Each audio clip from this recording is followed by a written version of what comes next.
Hi everyone, in this video I'm going to show you how you can sign your Nextdoor account. So if this sounds helpful to you, then watch this video till the end and subscribe to our channel by hitting that subscribe button. Also turn on the notifications so you don't miss any of our upcoming videos. Now to log into your account, you need to go to the website of Nextdoor, which is nextdoor.com. After you land on the website of Nextdoor, you can see an option to log in on the top right corner of the screen.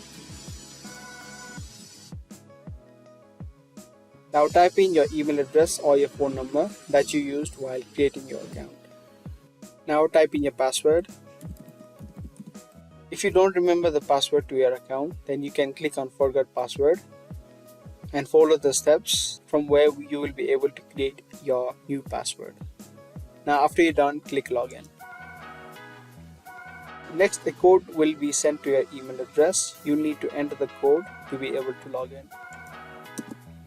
Enter the code and hit login. And just like that, you have been logged into your Nextdoor account. I hope you guys liked this video. If you did, give us a thumbs up. And we'll be soon back with more content similar to this.